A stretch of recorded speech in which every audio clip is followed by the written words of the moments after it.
Hello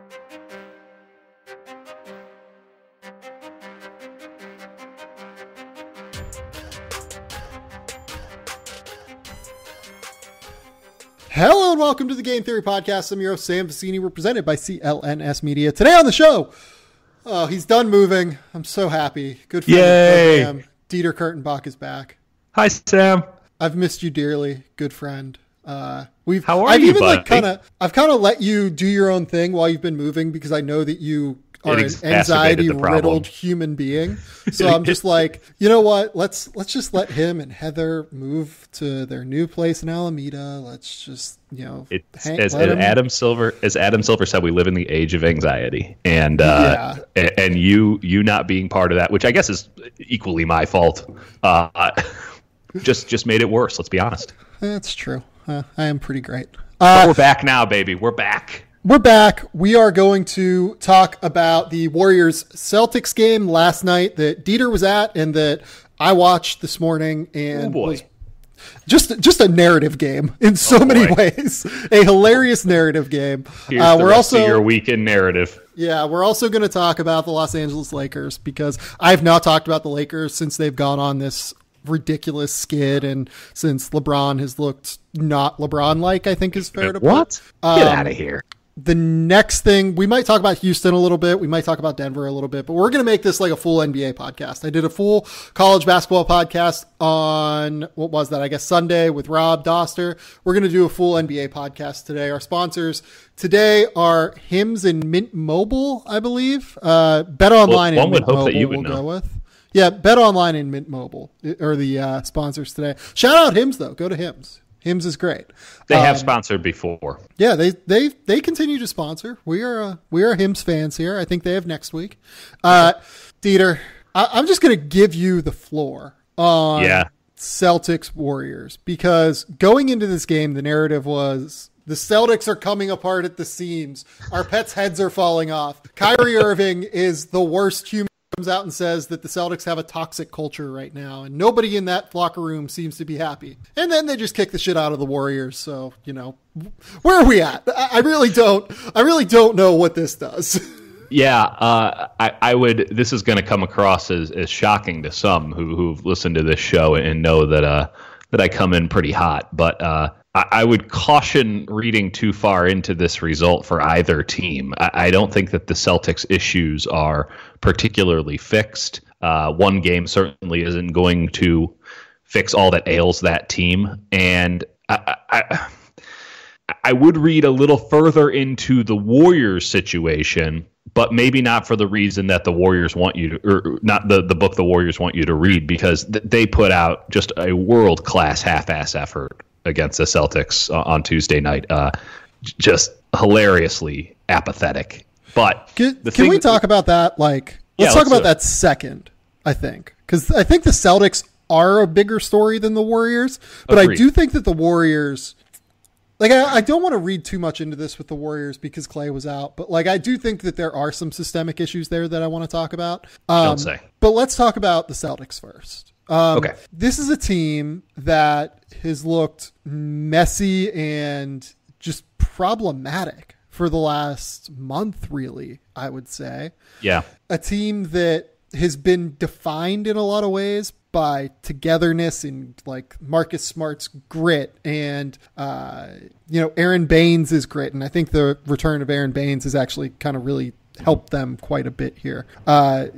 Terry Rozier being a tough kid from Youngstown. It seemed like they had this mix of grittiness and skill and experience and youth. They had the mix of everything that you're looking for. And then it all just kind of fell apart for a little while. And, we can talk about reasons why that would happen, but they last night finally put together a performance that I felt like I expected to see from them all year, sure. And yeah, I mean, they won by 33 points, and they were up by 34, 35 at one point. Yeah. And obviously part of this is, I think the Warriors kind of quit. Right. But they didn't even start. And then they decided we're going to try. And by then it was too far gone. And they half-assed the rest of the way. Yeah. I think the Celtics were up 11 at one point. 11 to nothing. 11 to nothing. Yeah. They started the game 11-0, which is now becoming a trend for the Warriors, by the way. I guess with the Celtics, though, I'm still trying to put a gauge on what all of this means. And if we think that they are a team that can continue to put things together, if they can like congeal around this win and then go forward, I think that is like a real road. And I liked what Matt Moore wrote yesterday. Like, I think he said that the Celtics are plus 500 in a couple of places right now. I will probably take plus 100 or plus 500 on the Celtics to get out of the East. I think I've pieced this together, honestly. Not necessarily how the Celtics can do it, because I don't know if it's necessarily I don't think it's an X's and O's thing. I think this is just a deeply emotional team. And when you have an emotional team, when the highs are... when you're going high, it's going to stay high. Everybody gets on the same page. Everyone's pulling in the same direction. Times are good, and everybody's riding the same wave. And when things aren't going great, something gets disjointed. There's adversity, as much as I hate to use that word. Everyone goes their separate ways, and there's clear pull. And when Kyrie Irving, right or wrong, is your leader, you are going to have to deal with some bipolar things as a team. Right? Some weird ass shit. Yeah. Well, I mean, by the way, Kyrie Irving in a free agency year. Exactly. And he's, I mean, his cognitive dissonance right now is off the charts.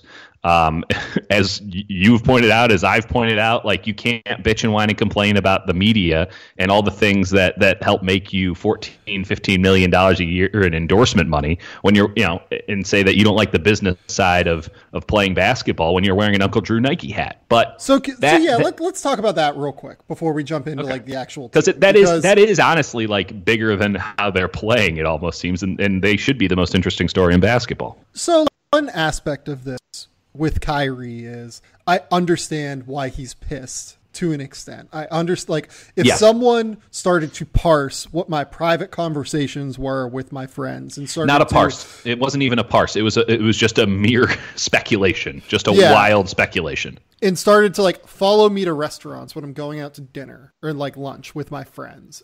Right. Tried to read my lips for what I would say at these times. I'd be pretty pissed. Now, I think that part of it is that he's taking it out on the wrong people. Of course. There are irresponsible, citizen people who are credentialed journalists, we'll say. Right. Yeah, let's go with that. There are irresponsible people that are credentialed, but most of the I'm people irresponsible at times. Most of the people he's taking this out on, he sees every day, ask pretty reasonable questions, and don't try and take this out of context. Yes. If anything, like 100%. The Boston written media tends to side with the Celtics on stuff. The radio media is a fucking disaster. And the radio media is not there. The radio media doesn't have to look this guy in the eye. They don't have to deal with the interpersonal or intrapersonal conflict that comes with it and the interpersonal conflict that comes with it.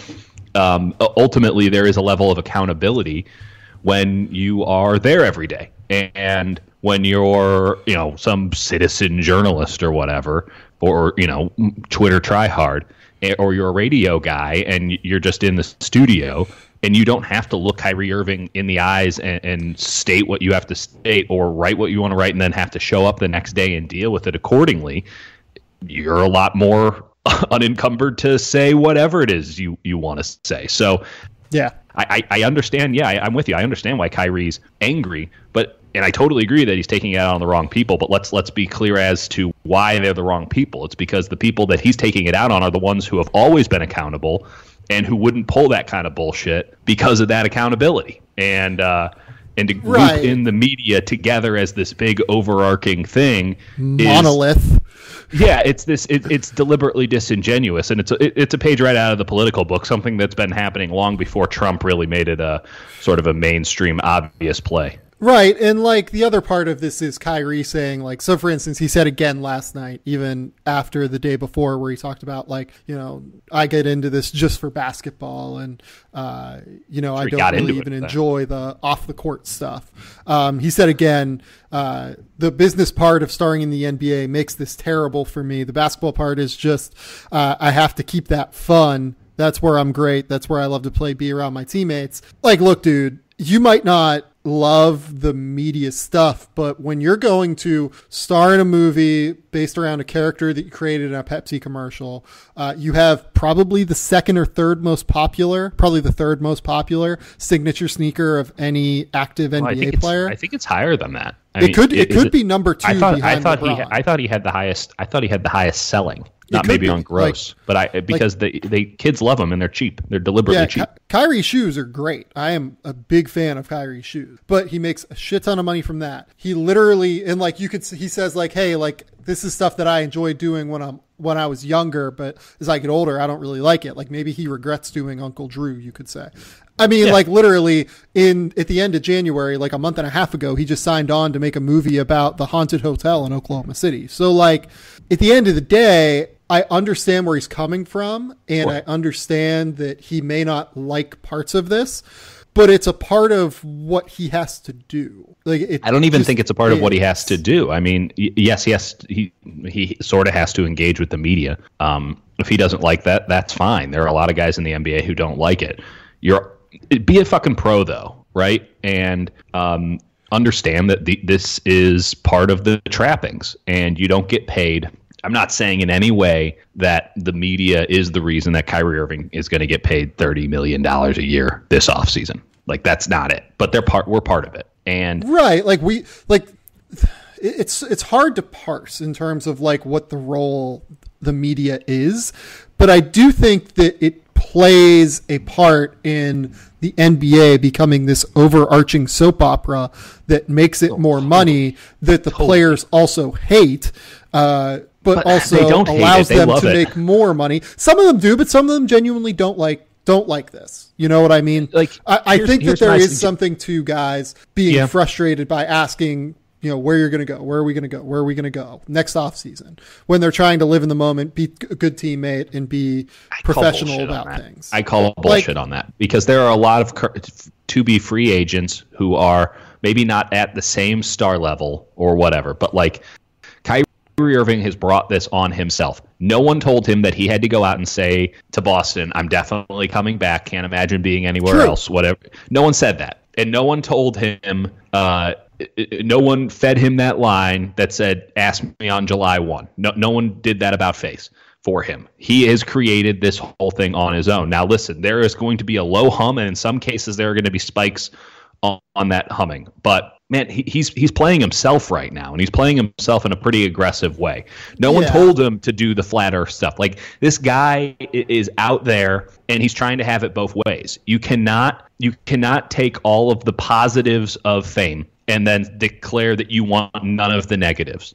And these negatives are unavoidable, and he is exacerbating them seemingly at will, to prove a point. The negatives are avoidable. Like, that's the thing. Like you said, they're no. There are some negatives. That's like the low hum of the media. Like, listen, if you view that as a negative, you are not going to be able to get out of having to do a press conference every now and again and talk to the media every now and again. If that's a negative, that's fine. But be a pro and understand that's part of the job. Let me put it to you this way. Let's flip the scenario real quick. I don't like asking Kevin Durant and Kyrie, or I don't like having to make those guys uncomfortable. We're all human beings, and we would like to be in a scenario where everybody's getting along and having a good time. I would like to just write about the X's and O's of basketball, but that's not my job. Requires me to do more than that, and everyone's job requires them to do more than that. We can't just write whatever it is we want all the time to our heart's content. There are some times that we have to actually ask tough questions, and we have to bring up difficult issues, and then we have to go and be accountable for them the next day. We have to hold people to account, and then we have to hold ourselves to account. I don't like doing that, but that's part of being a pro in this industry. And while not necessarily everybody is holding to the same ethical standards and the same decency standards as myself or you or the Boston, media group that I hold in esteem, while those aren't ubiquitous, at the same time, it's the same thing flipped over in the locker room. Klay Thompson doesn't deal with this crap because Klay Thompson hasn't shot himself in the foot repeatedly when it comes to this crap. That's what I wanted to say next. Like, Klay Thompson is not as big of a star as Kyrie Irving. Klay Thompson has actually, I think, kind of chosen to eschew a lot of the media stuff that he could do, right? Like, it's just not what he's interested in. But the good example of this for someone like Kyrie, who is clearly interested in going out and acting in movies, being in the entertainment industry, and good for doing him. stuff like this. And he should do that, no question. But look at the way Damian Lillard handles it, right? Like, absolutely. Damian Lillard has found a way to be in the entertainment industry, continue to focus on his rap career, continue to grow as a player. Nobody's saying Kyrie hasn't grown as a player. He certainly has. But do it in a way that is savvy and just...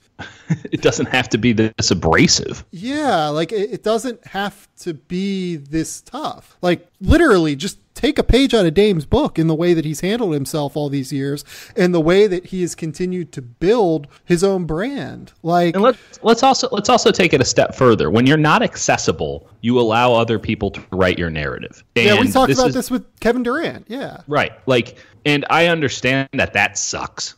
That legitimately sucks. If it was in reverse, I would understand that sucks. But I would also understand it and try to get ahead of it. But here's the thing. Like, that's the thing. You don't have to be inaccessible. You can be a person that is like Damian Lillard. Damian Lillard is exceedingly accessible. And you don't even need to be available all the time. You just need to be forthright and honest and not try to be cryptic and veil your true intentions and passive aggressive. You just don't do that shit. Just be a person, right? Like, no one in their right mind. And again, this is the problem. We don't have people who are necessarily in their right mind who then get bunched in with the rest of us. And maybe I'm one of those people to others. I don't know. But like, no one in their right mind is out there being like, fuck this guy. I'm gonna ruin his career. I'm gonna make him have to say something different. Like, no, like, there is a clear choreography to the dance that we all have to do as part of this reality TV show.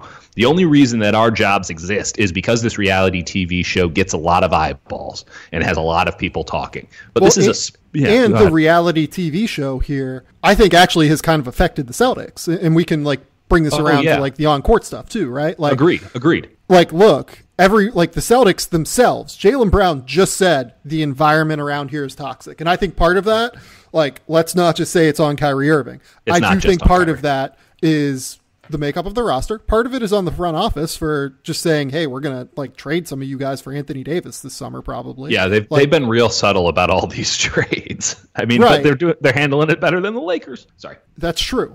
But like this is a thing that is just out there, and I think it's a lot more difficult to deal with. And like, again, like, I don't want to just blame Kyrie for all of this. The thing that happened last night is they said that they had a plane ride that really helped them kind of come together again as a team. Kyrie talked to Brad Stevens and Danny Ainge just about getting back to basketball and focusing in and being back in the swing of things. Like, that's great. Who fucking pulled them out? Like, that's my issue. Like, well, I think you know what though? Like, I will say, I think there is something to the fact that, maybe the media and the media attention did pull him out of it. Like, I think that's reasonable. I think that's on him in a way that he let it happen. But I do think that that's very plausible, that he was just frustrated by this and maybe let it get in his head a little bit. Right. That's fair. I look at the way they played last night, and I still come away thinking this team is incredibly talented. They have an incredibly bright future. And I just hope that we get to see the potential of this future, because over the last month, it has seemed like this was going to fall short and crater. And I don't want to see that. I want to see this group continue to prosper, because from a team building perspective, they've done this exceedingly well. They've done it basically without tanking, essentially. B, I like a lot of the guys on the team. I like Jason Tatum. I love how thoughtful Jaylen Brown is. I like watching Kyrie Irving play. Aaron Baines seems like an awesome dude. Marcus Smart seems like an awesome dude. They have guys all over the place that just seem like just fun guys that you want to root for. Shimmy Ojale comes into a fucking huddle, according to Jay King over at my website, The Athletic, and says, "Wake the fuck up." Like a little used rotation player is trying to wake these guys up. I mean, they have guys that I enjoy rooting for. And it would be terrible to see that potential wasted. I think that's where I'm at. Right. So I just liked to see this performance. I like the fact that Jaylen Brown seems to be coming around after kind of a tough start to the year. And I think we'd be remiss if we didn't note, like, Gordon Hayward was fucking incredible last night. Yeah. I don't know what to make of that yet. Like, I think I'll tell you what to make of it. I mean, struggled throughout the course of the year in terms of consistency. He looked really good. And this is the flip side of this. The Warriors helped out a lot. I have not seen a game from the Warriors this year where dudes were beaten off of the dribble on the perimeter so often. It was jarring. It was like watching the Bulls play or something. And I don't think that is some major should we write off the Warriors thing, but it's certainly of note. And man, I mean, they just didn't care. They were lax to start the game. They are systematically disjointed at the starts of games because of the DeMarcus Cousins inclusion. He is abysmal on defense. He's unplayable, and the Warriors have 5 weeks to figure out a way to make him playable. Because we'll talk about that in a second, because I have numbers on that. That's bad. But they played crap defense from the jump. They turned it on maybe for 3 or 4 minutes, and then they went back to playing total crap defense when it was clear they weren't going to win the game. And the fourth quarter of the contest was a complete wash. So it takes two to tango. I guess I am. I'm taking something away from the Celtics' performance. I'd like to see it against a team that's actually trying. But yes, you can see the positives. This is a reminder of what this team can be. I wouldn't, again, read in too far to a performance like that, because it was a nice come together of a team who farted around for 42 minutes or so versus a team that really came out with something to prove. And we're seeing time and time again with this Warriors team, that formula results in Golden State losing by 20 points at home. This is the 5th time that's happened this year. And yet they're still the favorites, and we have to do this hand-wringing every time they do it. The Cousins thing, I ultimately think, changes the paradigm of that. I think that this hand-wringing feels more substantial in some way than prior iterations. Well, let's just finish on the Celtics real quick, because I think that it's important that they took this stride. When Gordon Hayward plays well, the Celtics tend to play well. Like, that's just a real fact of where this team is. I do wonder if guys like, Al Horford's a free agent this summer, potentially. Like, I wonder if that is playing a role. Marcus Morris is a free agent this summer who's looked like he was probably going to be like a, full mid-level guy, and now we don't really know what he's going to get. Kyrie's obviously there. Jason Tatum's in the middle of trade rumors. Terry Rozier has seen his role kind of fall off of a cliff. The big thing that kind of happened last night, though, is that they just it looked like they put the bullshit to the side and just played. Right.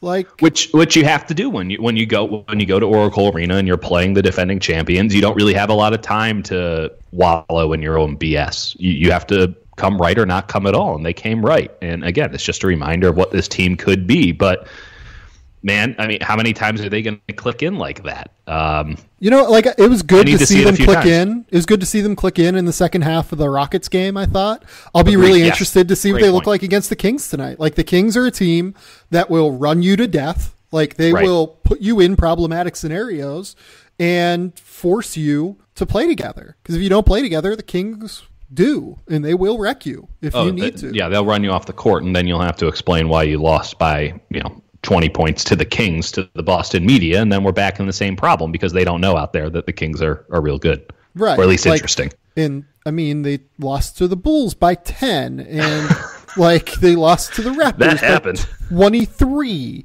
They lost to the Lakers before the All-Star break. That's what I'm saying. They're an emotional team when things are going well. And Kyrie said this coming out of the goddamn game. There's a video, I don't know if it was on NBA or ESPN or TNT, on Twitter, but Kyrie's coming down the visitors tunnel at Oracle Arena, and he goes, that's the kind of game that gets everybody pulling in the same direction. We all want to do the little things and this and that. And it's like, everyone can understand riding a good wave. It's good energy, positive vibes, all this shit. What little thing, though, is going to set this team off, and particularly Kyrie? What little thing is going to change it?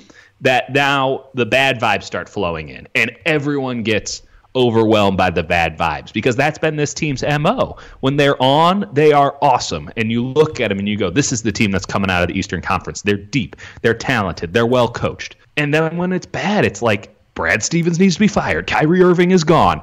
They don't know what the hell they're doing. They don't have a second star. And it's just, we've gone over the reasons as to why that might be the case, but they're an enigma. And they're an emotional enigma, which is the most difficult one to figure out. It's a bipolar basketball team.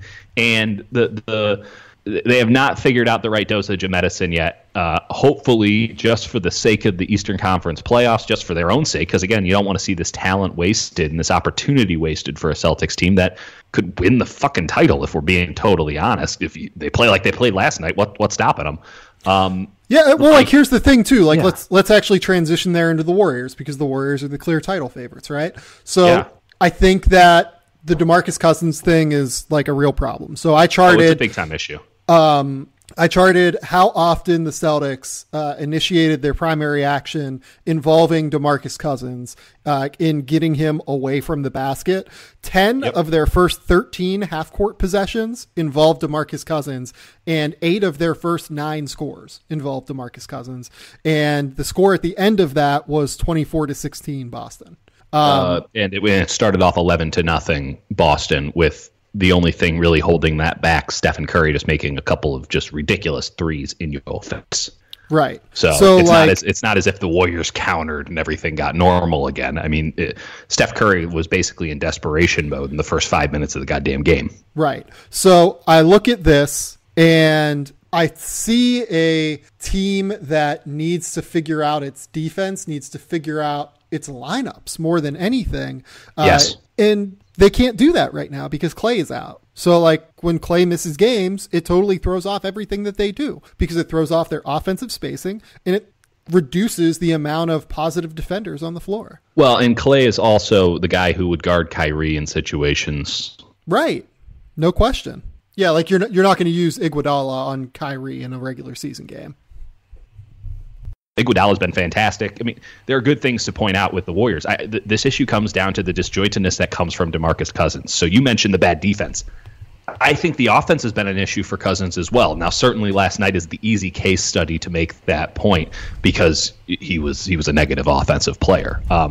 But even when he's scoring 20 and 10 and going out and kind of doing DeMarcus Cousins stuff on the offensive end, which has happened more frequently lately, that defense is so bad that he's probably still a net negative player. He's giving up everything that he's getting. So he has to have a really good offensive night in order to justify being on the court.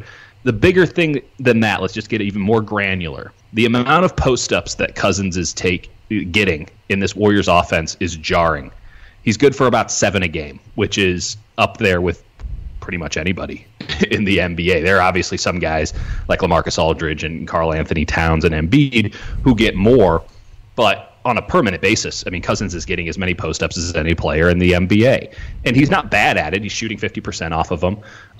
But when he gets the ball is usually going up off of a post-up. And the Warriors were big in saying, DeMarcus is going to give us an element that we haven't had yet. Well, they have had a post-up game, as much as people don't infer that from watching the Warriors in that free-flowing style. Hey, they'll post Kevin pretty regularly, and they even use Klay occasionally.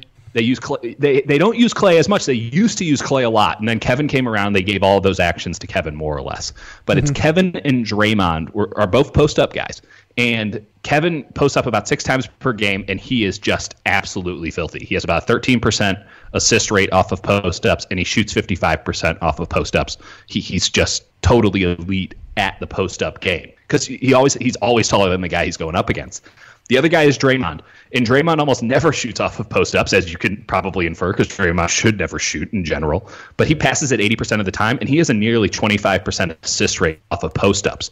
So the Warriors have 2 options off of post-ups that are not only moving the ball more often, but they're more efficient for scoring as a team. But now they're giving most of those looks to Boogie, and they're force-feeding the guy, trying to get him to fit in and feel good and get into a good mood. Which is like a fine strategy to take, by the way. Like if you're going to include DeMarcus, but not on the damn block. Well, I don't. It is and it isn't, because we're running low on time now. I mean, 5 weeks is not a lot of time. Yes, I think there are 18 games left. He'll probably play in about 15, 16 of those. But they got to figure out a lot of crap. And I think that the easiest thing that they can do is switch up the X's and O's to where they're not kind of banging their head against a wall here, because the offense stagnates with him on the court. The Warriors' 5 all-star lineup has a negative net rating this year. You take Cousins off the court, it's plus 12. That's a big fucking issue. And I don't think it's going to change. I was going to throw off a couple of numbers there as well. So throw them. DeMarcus is most common players that he plays with are obviously Draymond, Clay, Steph, and Kevin Durant. He plays something like 85% of his minutes with Dre. He plays right around 80% of his minutes with Clay, like 70 or 70%. Yeah, 70% with Steph, and then it's just a little bit over like 55 with Kevin Durant. This year, when DeMarcus Cousins is on the floor, period, the Warriors have a negative net rating. They have a negative 0.8 net rating. They are good with the second unit. So imagine how bad it is when he's with the starters. Yeah, their on-off rating with DeMarcus Cousins is 6 points. They're 6 points better when he is off the court offensively than they are when he's on the court. And defensively, it's not as bad as what you would think. They're only they're only 2 points worse when DeMarcus is on the floor defensively, but it's because they don't really give a shit on defense. They don't give a shit when he's not on the court, and when he is on the court, they have to really, really try. And they're kind of using up almost all of their fucks that they can give when Cousins is on the court defensively, and it still doesn't matter. Here's my thing. Defensive issue. I think the offensive issue is obviously not as big, because you're not going to target that, but they're losing flow. They're losing flow with Cousins on the court. And we've seen them move him outside a little bit every now and again, but he's shooting 25% outside of the restricted area. So he's just torpedoing chances here and finding out the limits of the Warriors All-Stars. So here is another kind of thing of this. So you said there are 5 weeks. That's how long is left in the regular season. Right. I don't really think that's as long as they have to figure this out, though. That's fair. That's extremely fair. They have. They're not going to lose to the Spurs in the first round. They're not going to lose to the Clippers in the first round. But they are not going to lose. Those games could get a lot more fucking interesting than they need to be. They could, but I don't know that matters. Fair. They're not going to. They're probably not going to lose the number 1 seed, because Denver is struggling a little bit right now. Portland is 5 games back. Yeah, there's another team.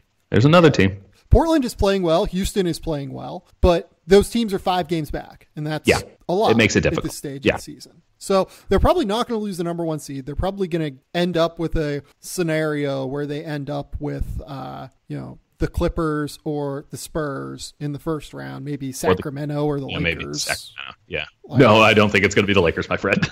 No, neither do I. We'll talk about that in a second. But they have maybe 7 to 9 weeks, probably 7 weeks to figure this out, I think. Do you want to be figuring this shit out in the playoffs, though? No. So let's say they have 5 weeks left in the regular season. Let's say they have 4 weeks to figure this out.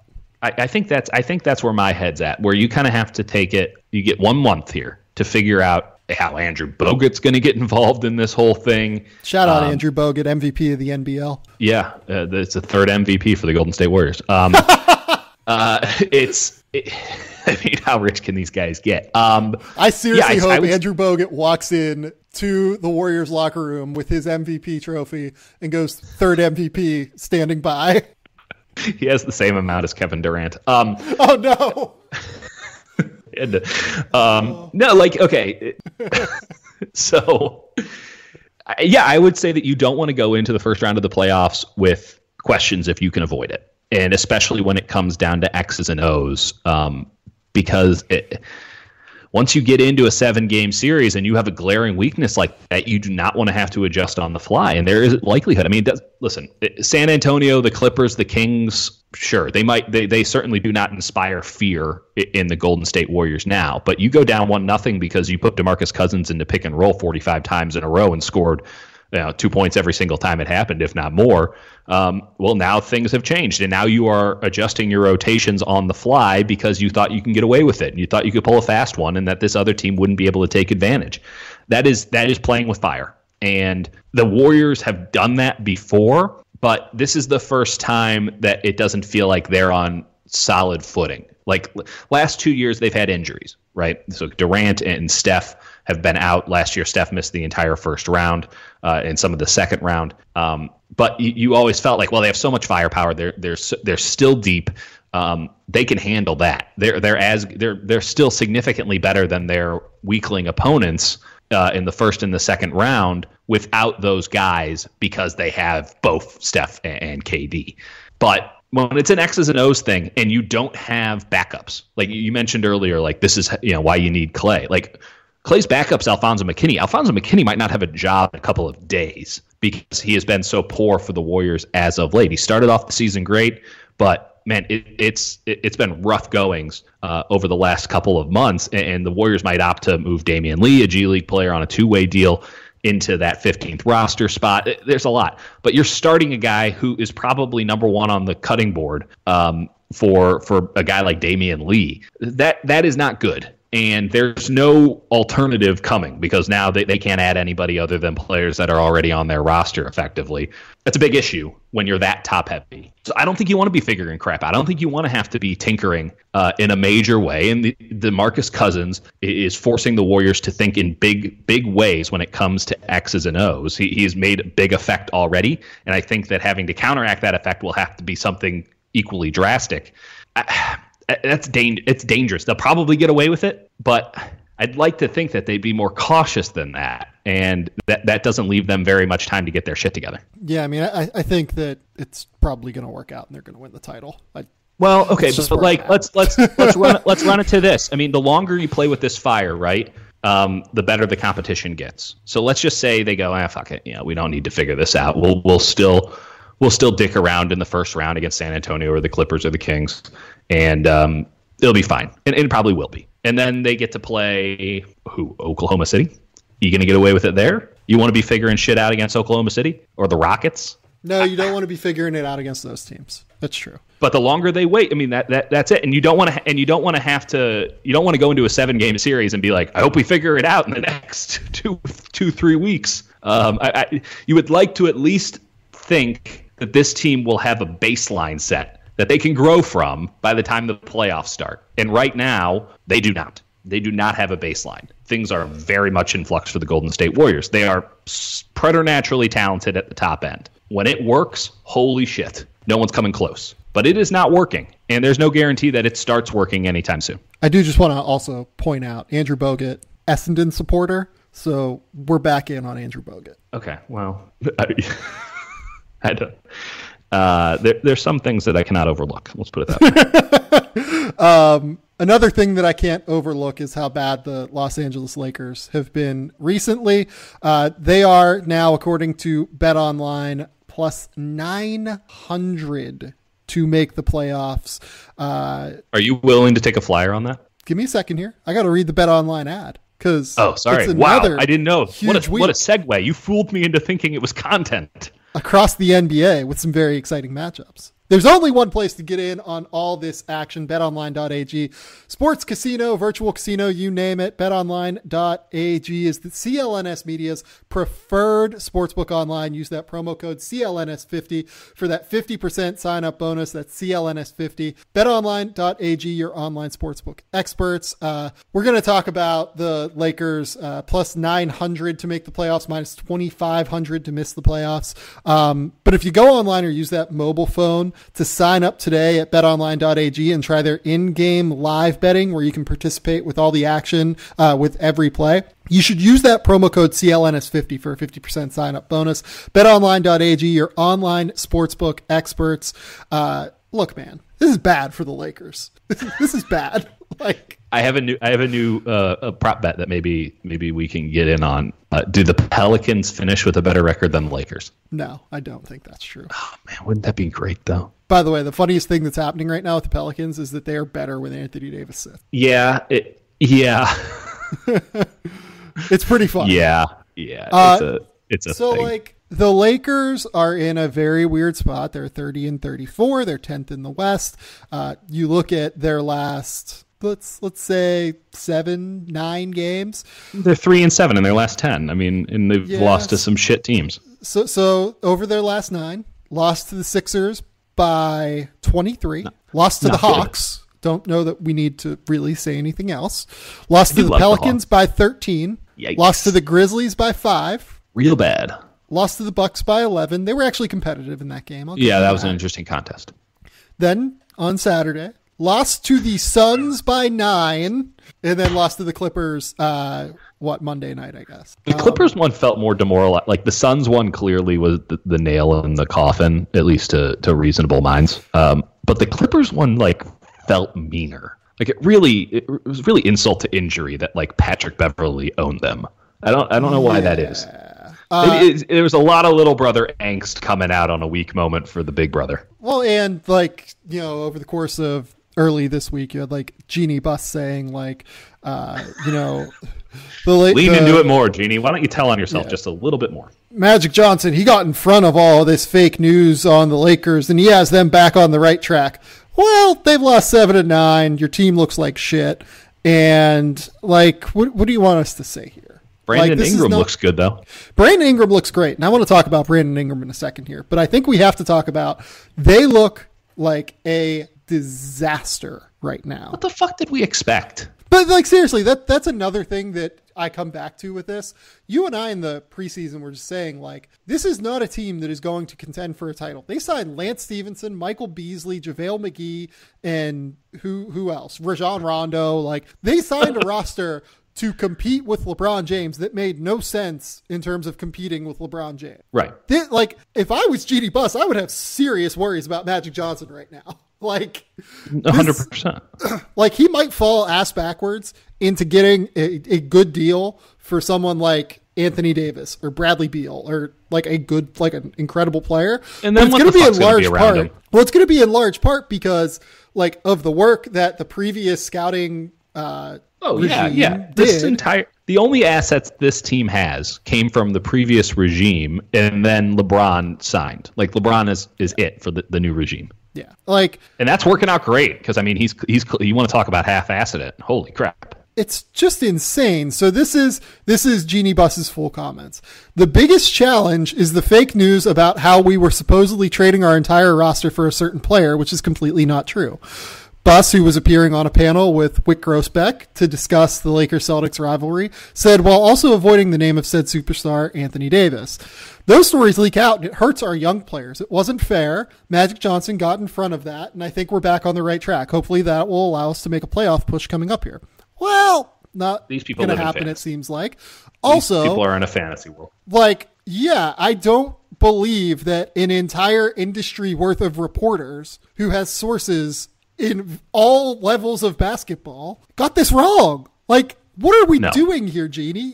She should be smarter than this. She's gaslighting. I mean, yeah, that's all it is. She's just gaslighting. Trying to get the Lakers fans back on her side. Magic's got this turned around. You've lost 7-9. You lost to the fucking Hawks. What are we doing here? It's come on, everything is PR, and this is kind of last ditch PR. Owners and front offices, some front offices have recognized that fans are smarter than they ever have been because they have access to salary information, the internet, how this stuff works, basically. Mm-hmm. Other front offices have not realized that and treat fans like they are stupid. This is treating fans like they are stupid. There's no real. I'm holding back so hard right now. There's no real other way to say this, and I think no. That is 100% correct. But in some cases, they might not be wrong. A disservice. It's silly. It does the smart version of the fan base a disservice. Now, when we're dealing with teams like the Lakers, who are institutions, teams like the Celtics, teams that are just massive fan bases, you're going to have some issues in terms of overall intelligence. This is not a spite. There are extremely smart fans of the Lakers. There are extremely smart fans of the Celtics. Any team, Bulls, anything, Warriors. You have smart fans across the board. But when you also have a ton of casual fans who are getting into it bandwagon style, you do have some just downright stupidity. They don't understand how this game actually works, and so they're going to take people at face value. And maybe some of this has to do with the fact that we are extremely online, you and I, and most of the smart fans, or at least the people we deem smart fans, because they are also online with us. and but the you know basketball what, though? intelligentsia. And we have conversations that the general public just don't have. They're not familiar with half of this shit. That's 100% true. But like, I'll get into like Ubers around Los Angeles, right? Right. And like, someone will ask me what I do, and like, I'll say like, I write about basketball. Right. And they'll be like, oh, like the Lakers have like 2 max cap spots. Like, what do you think is going to happen? Like, right. They don't know the fair. mechanics behind like how it all works and like how they opened like a max cap spot and how they could get Anthony Davis, but they know that it's like a potential thing that can happen. Like, it's right. We do live in a very online world, but like a large portion of the population, like a majority of the population, at least lives in a semi-online world, because the people who create the content, from radio hosts to podcast hosts to people who write about the sport, like anyone who wants to consume content about basketball is going to be getting their content from someone who is an extremely online person. So they're at least going to get some of that, right? But it's distilled. It is distilled, in a way, no question. Because like, you're not getting the stream of consciousness nonsense that myself and others put out on Twitter on a daily basis. We're giving it away for free out there, and then we parse it down into, you know, the digestible parts, and then we put it out there, and then it goes into the paper, or, you know, you read it online. And if Twitter's not part of your day-to-day, or following me or following anybody, you know, is not part of the day-to-day, all you get are the big old nuggets. And the big old nuggets are not what we're talking about here. The big old nuggets are the Lakers are interested in a trade for Anthony Davis. It didn't happen. And then Jeanie Buss coming in after the fact and going, well, that wasn't true, and don't believe it, and Magic has everybody on the right track. And if you're somebody who's just getting the big nuggets and you hear that, you go, well, Magic did sign LeBron, and that was a pretty good thing to do, I would imagine, considering he's, you know, the best basketball player on the planet, or at least, you know, was before he stopped trying on defense in an aggressive manner.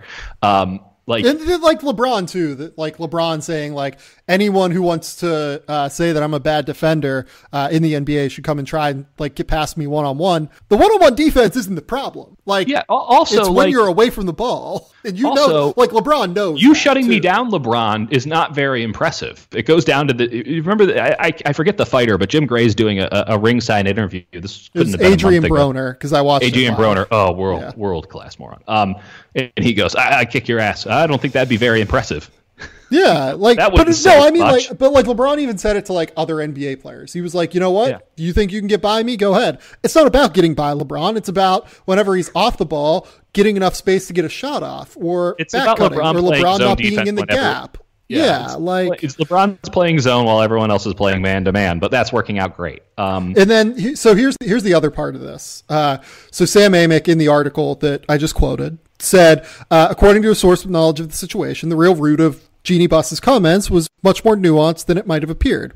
From Jeanie on down, there's a growing belief that rival teams like New Orleans have gone to great lengths to do the kind of subversive damage nearly impossible to prove. Johnson himself has said that he doesn't believe the Pelicans negotiated in good faith, and it certainly was unique to see trade packages with remarkable specificity being reported throughout the process. So basically, he believes that like the Lakers believe that the other NBA teams are trying to sabotage them. Well, no shit, guys. Yeah. Of course other teams are trying to sabotage you. These brazen motherfuckers are going out there and declaring their intentions for everybody. They've been tampering for fucking years. Yeah, and now they're out there like, I can't believe that these other teams aren't being nice to us. Give me a fucking break. Yeah, are you kidding me? What kind of hubris do you have to try to pass off that bullshit? If you're mad about the leaks, you have avenues to like get your message out there. Yeah. Just do that. And like, if you're upset about that, or like, you know, if you believe the Pelicans, Sam, it'd be fake news. Or if you believe the Pelicans are not negotiating in good faith, which I'll be honest with you, I kind of believe that. Like, no. They straight up were not. Yeah. Like, I do believe that. But if you believe that, then just stop talking to them until the offseason. Just stop doing it. But you can't do that because you're desperate and you only have one avenue and you've already shown your hand. I mean, the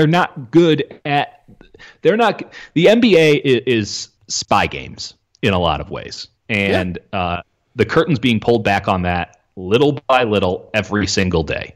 It's all back channel. It's all secret agents. It's all passive aggressive, subversive stuff. And the Lakers are big and flashy and brazen, and they're driving down the street with, their one button on their shirt in a Maserati with the goddamn roof down. And for them to not understand the right level of tact, I can't blame them for not understanding the right level of tact in which you need to handle yourself in this current marketplace. But for them to then complain about it is just like totally laughable to me, because they are leaking stuff, but they're not doing it in a systematic and clever way. Their shit's just leaking. It's like old school leaks where like information they don't want out is coming out, whereas everybody else is playing Woj and Shams and everybody else like a fiddle, because that's how the game is played, at least publicly. And it's certainly played much more complicated behind the scenes. Like, it's not like you're playing Woj or Shams like fiddles. No, they're getting no, and they're not victims in this. They're getting they're not victims. But like ultimately, they're being used as conduits for this stuff to play out in some ways. And it's smart for them to put it out, just like it's smart for the teams to put it out. But everything comes from a perspective, Right. And so let's just call it like we see it here. Like, at least as I see it, Shams was doing the clutch bidding on this one, and that works out for him in the long run, I'm certain. And Woj had the Pelicans perspective, and the Lakers perspective was being disseminated through actual leaks by the Los Angeles Times. Like, that shit was getting out, that was stuff that necessarily didn't want to get out. They're not good at the game, and now they're complaining that other people are taking advantage of them. I have no sympathy for the Lakers in this regard. Yeah, I don't really either. Trying to think. Also, they bad. They're not very good. It's just they need to do better. They need to have better communication. One way for them to do that is by using Mint Mobile. Oh, God damn it. Here's a quick advertisement for Mint Mobile. The big in Big Wireless Provider stands for a lot of things. Big contracts, big bills, and big fees. What Big Wireless doesn't want you to know is there's a way to cut your wireless bill down to just $15 a month. Introducing Mint Mobile, the game-changing company that's taken everything wrong with Big Wireless and made it right. Mint Mobile makes it so easy to cut your bill down to just $15 a month. You can even keep your old number, along with all your existing contacts, with any Mint Mobile plan. There's no more paying for unlimited data that you'll never use. And if you're not 100% satisfied, Mint Mobile has you covered with their 7-day money-back guarantee. To get your new wireless plan for just $15 a month, plus free shipping on your Mint Mobile SIM card, go to mintmobile.com/podcast. That's mintmobile.com/podcast. Cut your wireless bill to $15 a month and get free shipping on your Mint Mobile SIM card at mintmobile.com/podcast. All right. And we're back. That was painful, Sam. I'm very good at the transition game. Well, now you're leaning into it. Now you're good at it, and it's getting even more awkward. Let's, you don't have a ton more time that you can be on the phone. So, we'll see. Do you just want to, let's real quick about, maybe Denver. Have I ever been? Yeah, Denver. Denver's playing bad defense now. Yeah, this is something that we questioned a little bit early in the season in terms of how long their defense would hold up. Isaiah Thomas showed up, and what happened? Yeah, it's not just that, but it's an easy thing to point to. They're reintegrating Gary Harris right. from injury still. There's a lot there. But I think Nikola Jokic has taken a small step back throughout the course of the season defensively. It's like Isaiah Thomas's integration is not going particularly well on either end, I don't think. I don't really know what to do with Isaiah at this stage, to be honest. I think we know what to do. But I feel bad about that. To do. I think we should feel bad about it, but yeah. It's worth bringing up positives here. Malik Beasley looks really, really good. Monte Morris looks really, really good. Yes. This team is deep and they are interesting. Nikola Jokic is still a very, very good offensive player, an elite level offensive player. Porter show up at some point and provide something for somebody. Don't expect that. I will say that. We'll see if that happens. I don't have inside information, but everyone pre-draft was assuming that he would miss the whole year. basically. You mentioned Torrey Craig? I've not mentioned Torrey Craig. Torrey Craig, I think, is also kind of fallen off a little bit throughout the course of the season, but I'm still a Torrey Craig guy, like insofar as he is a good rotation player in the NBA. But like Torrey Craig was killing it earlier in the year, and now he's barely playing and not really doing much when he is playing. So there's something to be said about that. You lose a valuable member of the rotation, or at least you're not getting the same amount you were getting out of him as a valuable member of the rotation, and someone else has to pick up the slack. And Paul Millsap has been pretty good since he's come back, but I don't think that's enough. I don't think that's enough with all the arrows pointing down. Yeah, and like when we say arrows pointing down, I mean, it's not that bad. You know what I mean? No. I'm not saying that like disaster here. No. But they had an opportunity here to take the number 1 seed. I mean, there's 5 weeks left in the season, so obviously there's 18 or something games left. I don't know how many for the Nuggets. They're 42-21, so you can do the math. But they had an opportunity to seize the 1 seed with the Warriors not knowing what the hell they're doing right now and losing 5 of their last 8 games, and all they've done is sort of match them in that regard. And listen, as much as I don't think that the Nuggets are a real playoff contender just because they're inexperienced, and I don't think their defense will hold up in the playoffs. And I don't see any fix for that in the short or the long term of this season, at least. Man, home court advantage for them would be huge, because if you can get it to a 7th game, this team is a lot better at home. Yeah, because not only home court advantage, but like getting the 2 seed for them is super important because of that home court advantage. Yeah. They're up, I want to say 3.5 games on the 2 seed right now, so they're definitely still the favorite for the 2. But it's not a guarantee. Much like the Warriors have to figure some things out lineup wise, Denver needs to figure some things out lineup wise. Yeah. For sure. And yeah, you got 2 teams nipping at the heels. It should be interesting. You know what? We should talk about Portland really quickly. I mean, like, Portland has lost 2 out of 3, but they went on a really nice little run where they beat the Warriors, at the Nets, at the 76ers, and then at the Celtics, and played the Raptors on the road really, really tight as well, and beat the Hornets on the road by 10. So, like, they're playing really, really well right now. And I mean, they did just lose to the Grizzlies, but yeah. Sure, but like, on the whole, they are playing well. And totally I trust them in the playoffs? No. You didn't trust them to make the playoffs this year, if I remember correctly, whereas I was standing pretty hard on the Blaze. Yeah, like I did not have them as a playoff team this year. I thought this is the year that it might kind of fall apart. It has not fallen apart. Yusuf Nurkic has been a big part of that. Like, he's played really, really well this year on both ends of the floor within their defensive scheme, particularly. Yes. It hasn't been like a crazy elite season from CJ McCollum, but over the last month, he's been really good. Damian Lillard continues to be absolutely terrific. And I think that the added depth has helped them a little bit. Like, look, Rodney Hood hasn't been incredible or anything, but he's been very serviceable. I didn't think incredible would be a word that would be tied with Rodney Hood anytime soon. So, but Jake Layman is pretty useful for them. Zach Collins still provides value off the bench. They're getting Enes Kanter gives them a backup 5-man who can be productive. It's just something. Yes. They got a little something going here. There's a little bit of depth. Kanter right now is playing 19 minutes a game and averaging 11 points and 7 rebounds while shooting 56% from the field and 80% from the line. Look, we can talk about he's getting, but yeah. But we can talk about Enes Kanter not being a starting level center, but if you play him as backup center, he's probably not really marginally giving up as much as what he's getting you. Yeah, you're better off than playing Zach Collins in those minutes, or Caleb Swanigan or something. They didn't really have that guy, and they got one. They got Myers Leonard.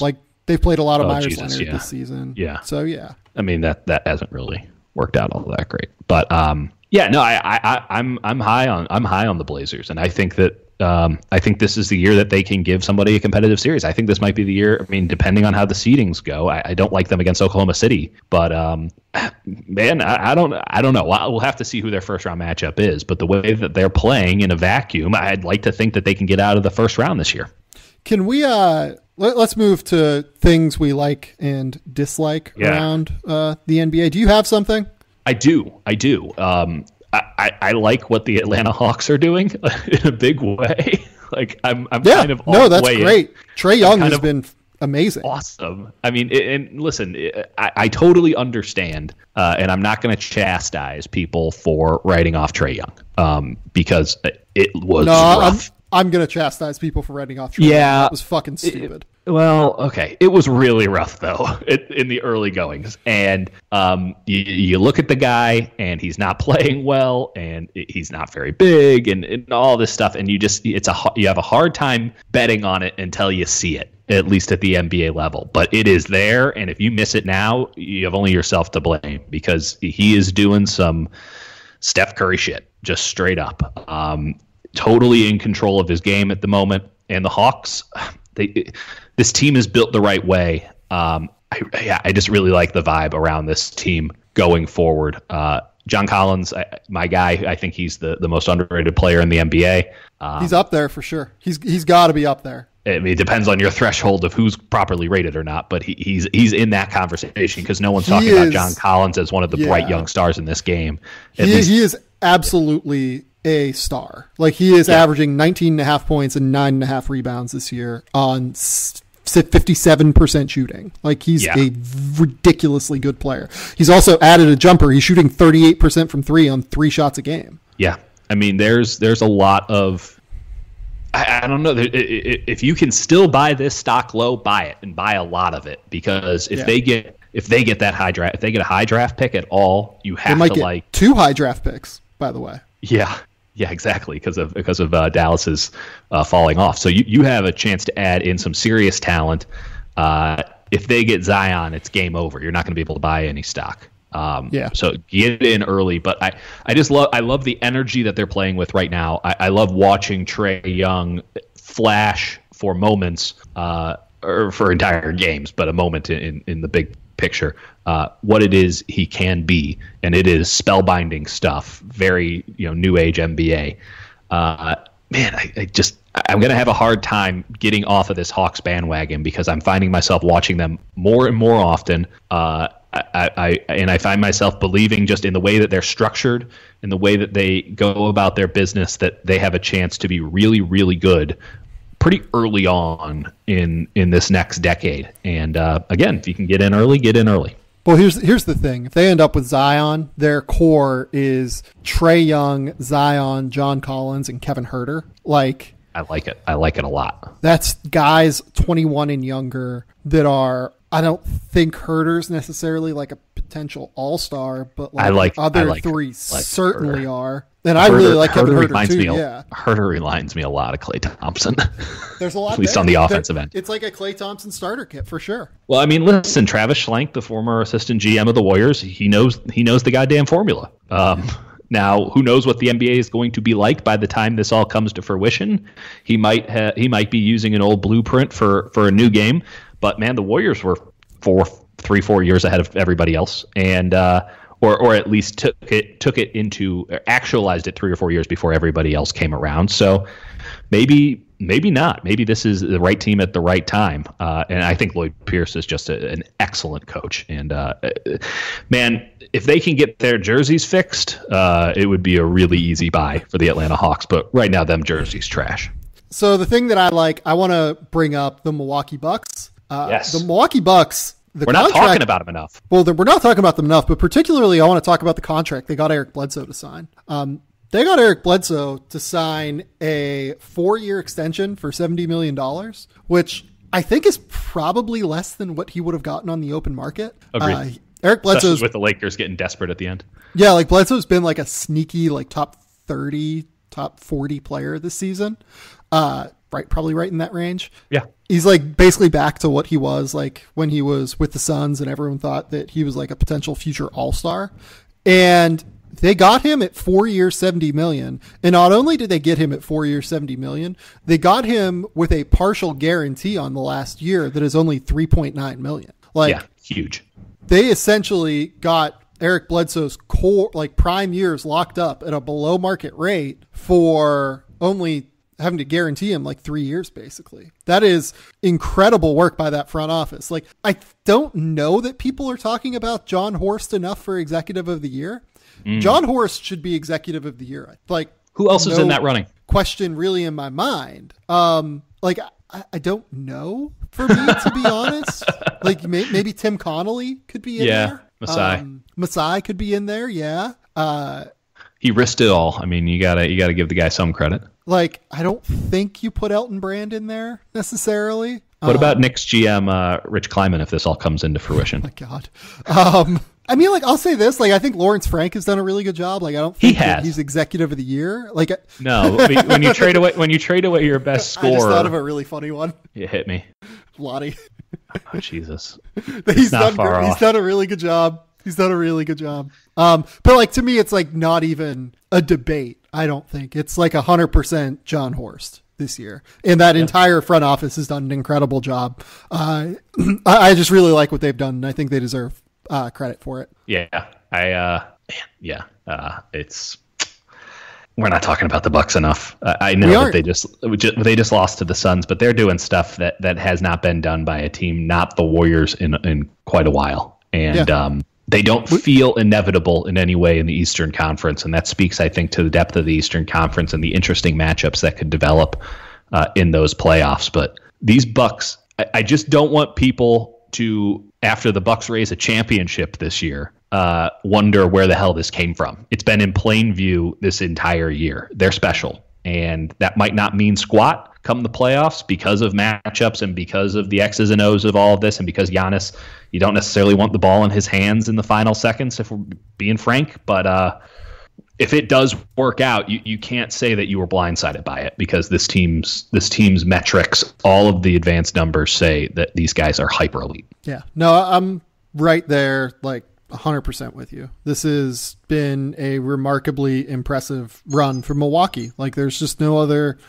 I don't know of another way to really even say it. They are enjoy it, baby. Just enjoy it. Yeah, they're just really, really good at this. I'll be interested to see, like, if some of their front office guys start to get stolen a little bit. Oh, for sure. By other organizations. We'll see. Do you want to talk about movies real quick? Do you want to talk about the Oscars? Do you want to get angry about the Oscars with me? I mean, they're bad. They're bad at doing things. I don't like them. I watched Free Solo 2 nights ago, and I still have not seen Free Solo. I'm still clammy. That entire movie was a trip. I will watch that with Laura at some point, but you should try to see it in theaters. I have a pretty crippling fear of heights, so. Yeah. I'm glad I didn't see it in theaters, but if you can see it on the big screen, I can only imagine how impressive it must be, because it was awesome on a 60-inch TV in my living room, and yeah, I was just like sweating. I was just sweating profusely throughout the film. It was really crazy. So I watch movies far too often. You've really been on a tear. I've seen 40 this year already. Whoa. This year is in March. We're in March of this year. Yeah. My goal was to see like 300 this year. Maybe not necessarily. So I count within that like 7 movies that I've rewatched. Okay. Fair enough.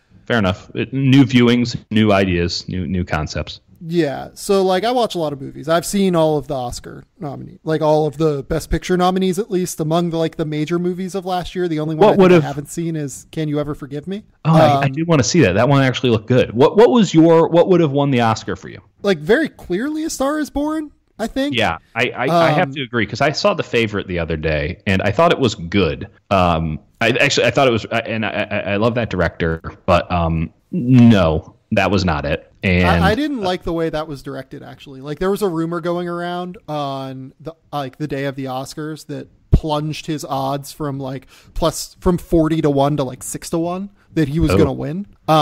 It's aggressively directed, by the way. Yeah, it's aggressively directed. But I thought it was. I'm kind of. Yeah, I thought it was over aggressively directed. Yeah, he's authentic in that manner, though. Right, like this is how he did The Lobster. Like this is how he goes about his business. He has that fish lens camera and all that. Like, listen, you don't have to like. I'm kind of into it. I dig directors that have their own style, and he clearly has a signature style. And it was a compelling enough film. It's kind of like his movies are the most directed, right? Yes. So Bohemian Rhapsody won Best Editing, which is Bohemian laughable. Rhapsody was the most edited movie of last year. Probably it was not the best edited movie of not even close. Yeah, I thought it was actually. So the reason that it won, it was a trope. The entire fucking thing was a trope. Well, the reason that it won Best Editing from like being out here in Hollywood and like knowing people around the industry and stuff is that like apparently when because that was 20th Century Fox, I think. Mm-hmm. Whenever they fired Bryan Singer and like had to like shoot some like later stuff, it was apparently like the movie was just like in a disaster shape, right? Okay. Like it was not looking great, and the editor like might have saved the movie. That's interesting and might have been worth mentioning at some point. Not from you, but like I don't know, anyone in the goddamn industry might have wanted to bring that up. I do think that like. Who was I listening to? I think Sean Fennessy and Amanda Dobbins talked about it on their podcast, but like, yeah, that was the thing that I got told about that movie. I'm trying to think. Like, Rami Malek was fine in Bohemian Rhapsody. It's more of an impression than acting, but whatever. Yeah, like it wasn't even that good of an Freddie impression. Mercury impression. Like Bradley Cooper became a rock star. Rami Malek just like played one. I thought A Star Was Born was robbed. And I don't think A Star Is Born like holds up in the overall canon of great films, but it was. I think I agree with that. Yeah. It was. You felt something in it. You were completely compelled at every moment of that film. And Christian Bale could have won for Vice. You didn't really like Vice. Vice was terrible. Vice was Bale the worst movie really I saw this year. it. No question. The acting was really good across the board. You say that the favorite was the most directed. I disagree. It was clearly Vice, which was the most directed. I liked the style of that movie. I liked the way that they handled The Big Short. And I actually don't mind Adam. Like I don't know what I expected from Adam McKay in that film. Other than to direct it in the same manner he directed The Big Short, because The Big Short was a big success and it was his style and all, his new style and all that. But if you ever let Adam McKay direct another film in which he is writing the source material, you should be fired from your studio. Because, it's definitely going to happen again. It's absolutely going to happen again. But Adam McKay with a solid script, set source material, doesn't let his imagination and worst instincts come into play. Now you have something that's quirky and different and interesting and kind of fun, while it's also a serious movie. And then what you have with Adam McKay in Vice, when he was writing the material himself, is just unfettered lunacy. And I will say this, coming out on the page. Vice did not make like a wild amount of money. I'm shocked as to why. Will break Republicans even. see movies too. Yeah, like it will break even for sure. Like I would think, but it only made like 67 against a 60 budget. Like Green Book wasn't great. I didn't think either. I haven't seen it yet. Green Book. So I Green Book. What? There were 8 nominees, right? I Green Book 7th out of the 8. Shit. Like just ahead of Bohemian Rhapsody, which was a bad movie, like an actively bad movie. Green Book wasn't actively bad. I will say that. It was definitely a white savior movie. It's just a movie that exists. Like it was I call those totally forgettable. It's a TBS 3-star movie. Yes, like it is a movie that will live on TBS for the next like decade, and like boomers will put it on and watch it and be like, "Oh, this is a nice message." Yeah, exactly. What a nice white man. Yeah, they're not all so bad, right? Yeah, no. So and, by the way, not a great character. No. Where did you have Black Klansman on everything? I actually had it 6th. I was not I just watched it too. I thought it was a mess. See, I didn't think it was a mess. I just thought it was over-directed again. But I think that that comes back to a stylistic thing for me. It's not that I want minimal direction. I just don't want overly. You don't like ham-fisted. Yeah, ham-fisted direction like that. That's I want Roma was impeccably directed and impeccably shot. I thought. Right. It was just. Oh my god, so slow. It's slow. I didn't love the movie necessarily. I thought it was a really, really well-made movie. but like Yes. I'm not going to sit here and tell you like I connected with the story on like some incredible level. Like what I will say about Roma though is I think it was the most beautiful movie I saw all year in terms of the Very scenery, artsy, yeah. the way he shot it. He let things play out on the screen in a way that I thought was very, very good. Like it was just But it was a that's what you expect from Corey. He's so crafted movie. good. I mean, he's Yes. he's a master of the art. You expect that. But I would have liked. I'm not asking him to go Michael Bay or anything, but I thought he leaned a little bit too much into the artistic value of the film to carry it and skim. Yeah. Just it was a little bit ham-fisted in its own way, where it's like you will respect the beauty of this film, and it's like, man, at some point this is entertainment, and this isn't very entertaining at all. Yeah, like I don't think it was even like you will respect the beauty of it. I just thought that like I do agree with the idea of, hey, like look, this movie should be somewhat entertaining. I like the message behind it of how like men essentially make these women disposable and how women can overcome. But at the end of the day, like it just moved a little bit too slowly, I thought, in terms of the way it was paced. Would you recommend Roma to anyone? I would recommend it to the right people. Like the right people who are really into the art of film, Right. right? Yeah, I would. I just don't think that's like, good enough to win Best Director. Like that, it's good for technical awards like that, but for right. Best Like my Picture, my fiance did not want to watch Roma. Like I explained it to her after, and she was like, yeah, it just doesn't seem like something that interests me. yeah, I had to watch it on my own. Yeah. So I'm sitting there and I'm just like, oh man, is there going to be anything here for me to sink my teeth into other than the fact that Cuarón is incredible? But like, yeah, I picked that up in the first 25 minutes. Yeah. Now I need to be entertained. Yeah, but A Star Is Born. Shout out A Star Is Born. It's a good film, man. But my best 2019 movie so far this year is still Velvet Buzzsaw. Yeah, I mean, it might be, but that just speaks to the crop we got. I saw How to Train Your Dragon 3 and Alita Battle Angel last Friday. Oh my God. Both of which were very watchable. Oh, okay. Fair enough. Like, Alita was much better than what I thought it was going to be. I'm fascinated to see how bad this Captain Marvel movie is. Yeah. Bad vibes. Bad vibes. Some of the reviews concern me, but it seems like a totally watchable Marvel movie. We have tickets already to go see it. So, do you know how long the film is? I don't. Yeah, that might be the interesting. If you can pull that thing off in less than 2 hours, that's fine. In fact, I'm sure it's out there. But I don't. I hope it's less than 2 hours, because otherwise 2 hours. Okay, that's good. That's good. It stands a chance, because with 2 hours, you don't need a full plot. you need some, because you can't just blow shit up for 90. You blow shit up for just 80 minutes and call it a day, and everyone's going to be stuck with you. But you got to fill like 30, 40 minutes of airtime with some plot at some point. Yeah. And so we'll see. Yeah. I don't know. There's a chance I might go see a movie tomorrow as well. We'll see. What would you go see? What's on the possible agenda? Greta is out. Greta interests me. What is Greta? So Greta is this movie with Chloe Grace Moretz and Isabella Huppert. Okay. I guess that like this woman yes. finds I've seen a this, yeah. bag and then like returns it to this older woman. Yeah. And this the older lady woman like stalks her and stuff. Yeah. Yeah, kind of. So yeah, I'm I saw the preview for that. It looks interesting enough. 66 on Rotten Tomatoes, 53 on Metacritic. Yeah, we'll see what we can do here. And it has Captain Marvel hitting 84, certified fresh, so that's good. Has the girl from It Follows too, which is good. Okay.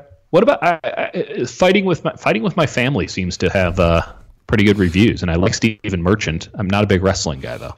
Laura wants to go see that, and I'm just like, I don't know.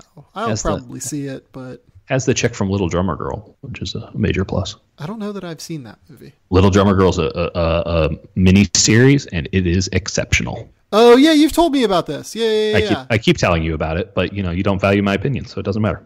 Yeah, we've been watching Superstore. Superstore, is that any good? I hear that's like sneaky good. It is. It's really enjoyable. Okay. I've been watching Documentary Now. The one where they did the Stephen Sondheim knockoff was just See, I don't know what that show perfection. is. What is it? That show is a almost shot for shot spoof of documentaries. So like they did one with like Vice News. And so it's just a straight spoof of Vice News. And they did one with like Euro Dreams of Sushi, and it's Juan Likes Rice and Chicken. And it's like all of the same notes. They did one for what was the name of that ridiculous documentary that Netflix did about the cult in Oregon or whatever. What was the name of that? Oh, the Rajneesh one. I know what you're talking about. Yeah, they did a 2-part one where Owen Wilson is like that character, and it was called Batshit Valley, and it was just extremely funny. But some of them are major misses. I think I read somewhere that it was Documentary Now is a show made for like 5 people, but. If you're part of those 5 people, you are very happy.